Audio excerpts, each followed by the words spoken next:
pagi. Belum. Salam kemerdekaan. Merdeka. Ya. Indonesia memang sudah merdeka.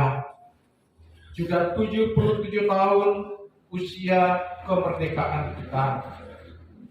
77 tahun itu sebuah perjalanan yang cukup panjang, di mana kita sudah menikmati kemerdekaan dalam arti dalam hidup berbangsa dan bernegara. Tetapi dalam 77 tahun kemerdekaan yang sudah kita peroleh, ternyata pembangunan di segala bidang kehidupan untuk mencapai tujuan bernegara, yaitu kesejahteraan dan keadilan sosial, masih jauh dari harapan segenap warga Indonesia. Saudara tahu, 81 tahun yang lalu ada seorang pemimpin negeri adidaya, negeri adikuasa yang bernama Franklin Delano Roosevelt. Beliau adalah Presiden Amerika Serikat yang pernah menyampaikan mimpinya, yang pernah menyampaikan harapannya, yang pernah menyampaikan cita-citanya di depan Kongres Amerika tentang bagaimana membangun tatanan dunia baru yang didasarkan atas 4 cita-cita luhur dari Presiden Roosevelt tadi. Ya.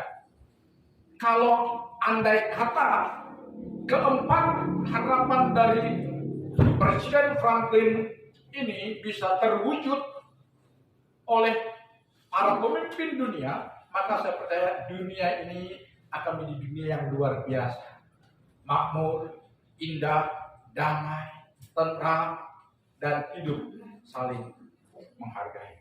Tetapi sayang saudara, mimpi daripada presiden ini, presiden adidaya ini, yaitu 4 kebebasan yang dia harapkan ada pada negara-negara di dunia, yaitu apa? Kemerdekaan atau kebebasan berbicara atau menyatakan pendapat. Yang kedua, kebebasan untuk beribadah atau beragama. Yang ketiga, kebebasan atau kemerdekaan dari kemiskinan. Dan yang keempat, kebebasan atau kemerdekaan dari rasa takut. Keempat, kemerdekaan atau kebebasan ini atau pidato daripada presiden ini sampai sekarang masih diingat oleh orang. Saudara, masih diingat oleh orang. Tapi sayang, saudara, sekalipun orang mengingat betapa luar biasanya pidato Presiden Roosevelt ini, namun sangat disayangkan tidak ada satupun negara atau pemimpin di dunia ini yang sanggup menyatakan cita-cita dan harapan daripada pidato atau harapan, cita-cita, keinginan dari Presiden Franklin Delano Roosevelt. Kenapa saudara-saudara? Kenapa? Jawabannya adalah kita kembali kepada apa yang Alkitab katakan.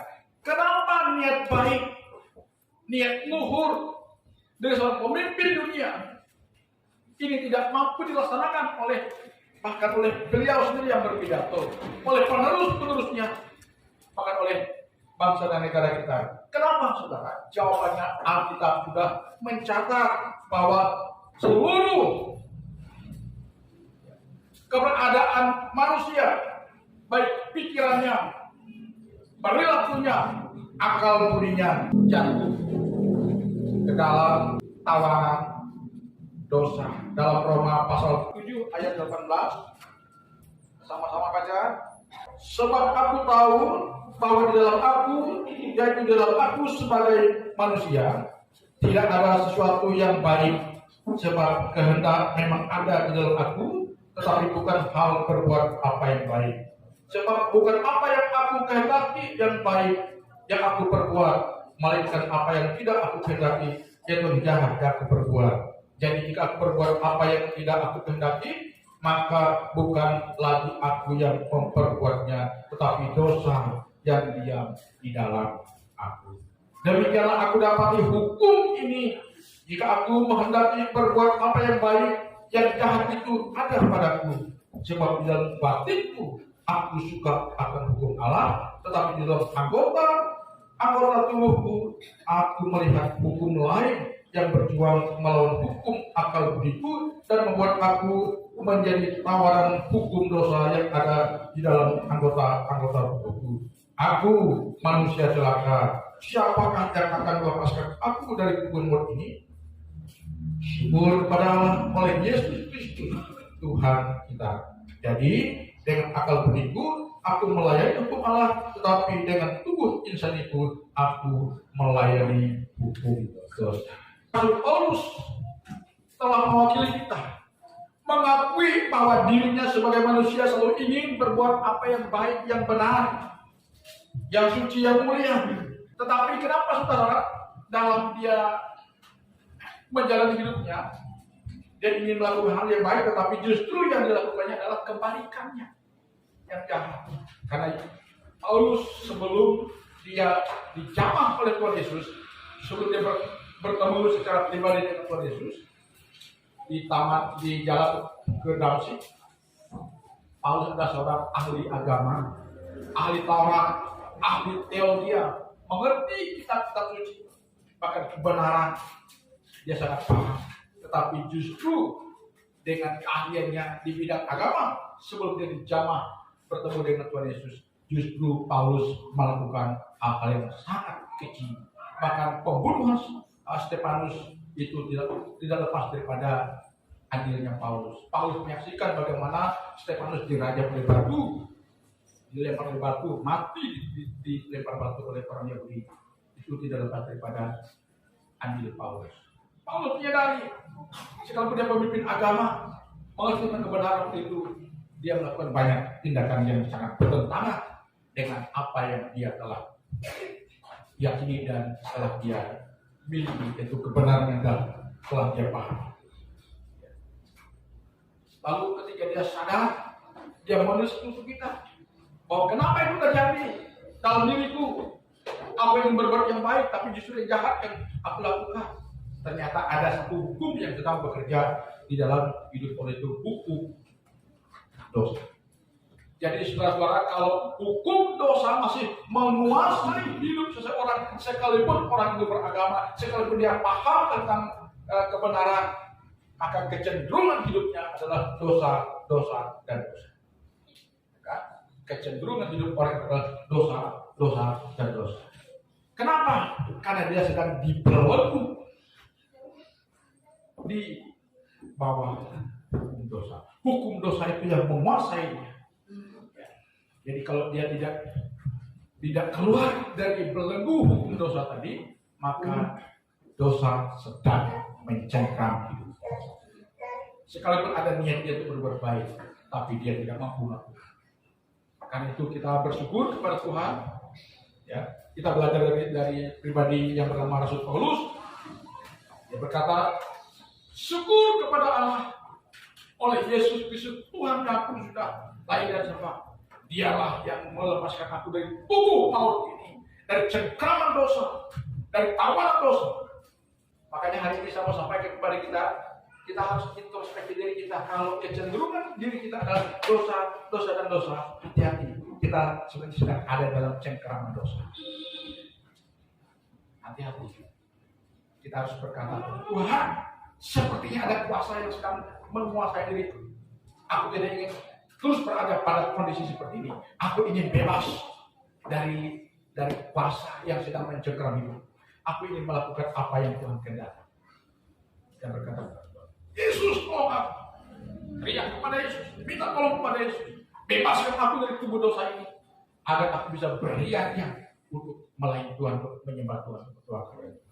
Sehingga aku mampu hidup dalam dan tanpa ada kuasa Yesus yang membebaskan kita dari belenggu dosa, kita selamanya akan terus ada dalam hukuman dosa itu sendiri.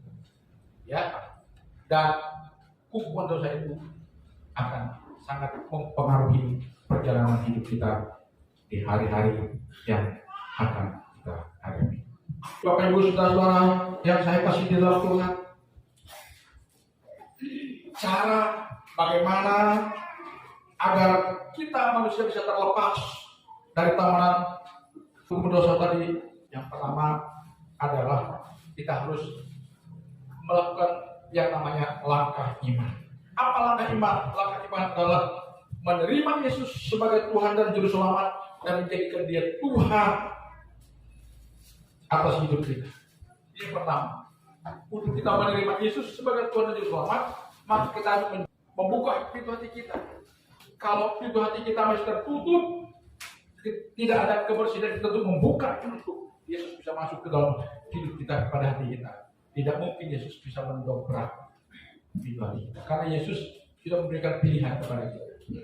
Itulah hebatnya manusia diberikan hak pilih, ya. Bukan robot. Kalau engkau mau buka hatimu, aku masuk dalam hidupmu, niscaya hidupmu akan berubah, kata Tuhan. Tuhan mengetuk. Maka dalam Wahyu pasal berapa? Aku berdiri depan pintu dan mengetuk. Yesus tidak datang semua dobrak pintu, bawa martil, bawa godam, bawa palu besar, mencoba memecahkan pintu kita. Enggak. Dia ketuk pelan-pelan. Artinya dia tidak memaksa kita. Dengan lama-lama dia memanggil. Ada lagu Kidung Jemaat zaman dulu mengatakan, manis lembut Tuhan Yesus memanggil saya dan kau. Tengoklah dia sedang berdiri di depan pintu mengetuk. Kita begitu lupa saya. Ya. Jadi panggilan di situ panggilan yang sangat halus, lembut, ya. Dia tidak memaksa. Karena itu kalau saudara mendengarkan firman Tuhan, pada dalam hidup saudara, berarti saudara sedang diketuk oleh Tuhan. Amin. Ya, jangan keraskan hati kita. Ya. Ini langkah iman, saudara. Langkah iman menerima Yesus sebagai Tuhan dan Juru Selamat kita. Ya, hari ini mari kita perbaharui iman kita, penyerahan kita, kekristenan kita, spirit keagamaan kita harus kita upgrade, harus kita tingkatkan, saudara. Yang kedua, proklamasi iman. Roma 10 ayat 9-10 berkata, sebab jika kamu mengaku dengan mulutmu dan percaya dalam hatimu bahwa Yesus telah dibangkitkan dari antara orang mati, maka kamu akan diselamatkan. Langkah kedua adalah mengaku dari mulut kita, memproklamirkan iman kita yang tadi di langkah pertama kita beriman kepada Yesus, lalu yang kedua mulut kita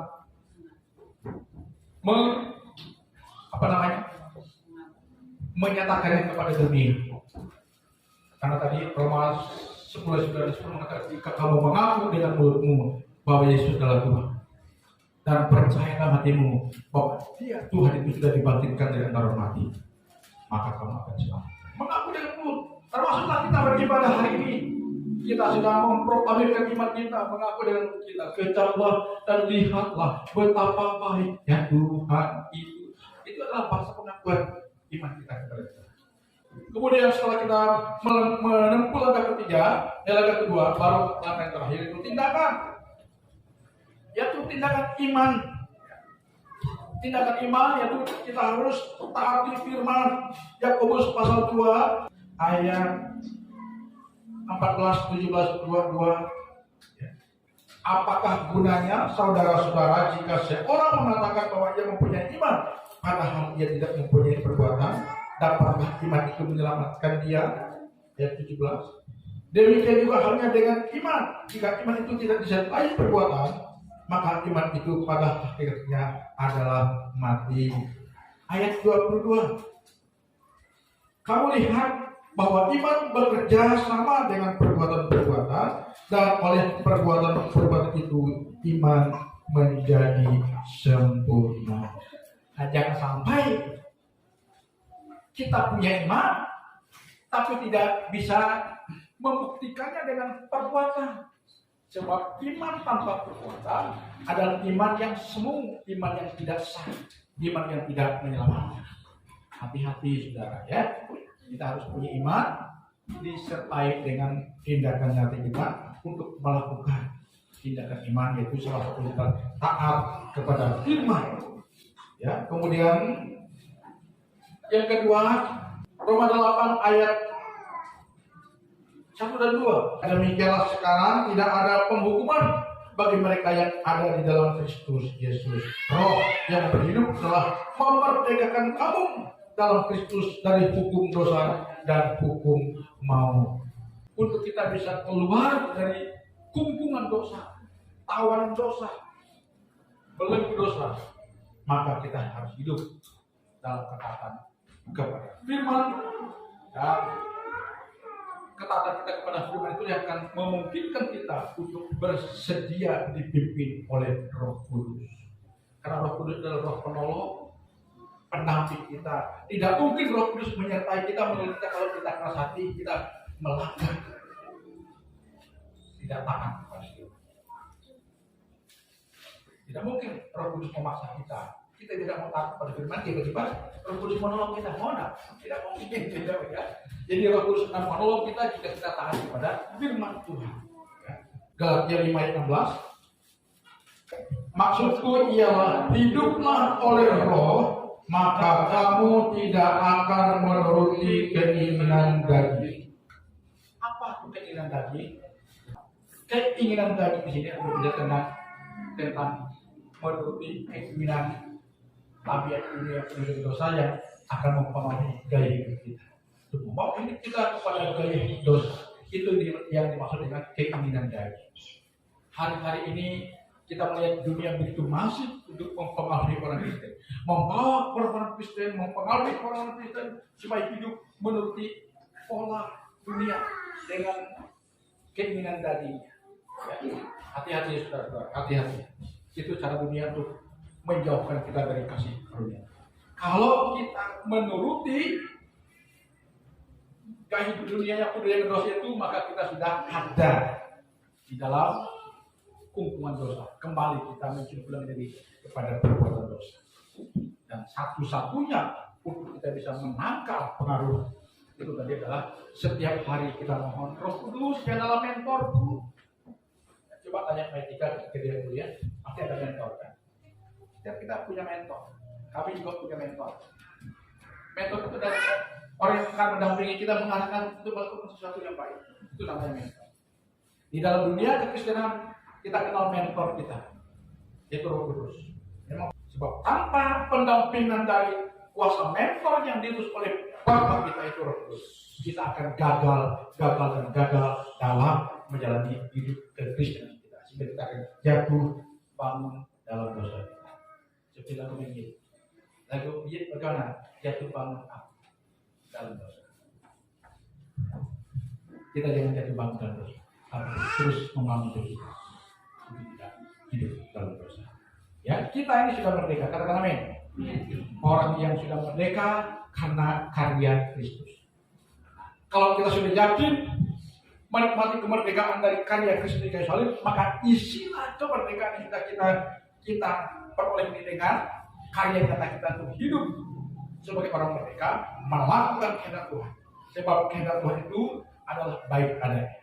Baik untuk kita, baik untuk lingkungan kita, baik untuk keluarga kita, baik untuk seluruh aspek kita, dan mempengaruhi seluruh tataran negara ini.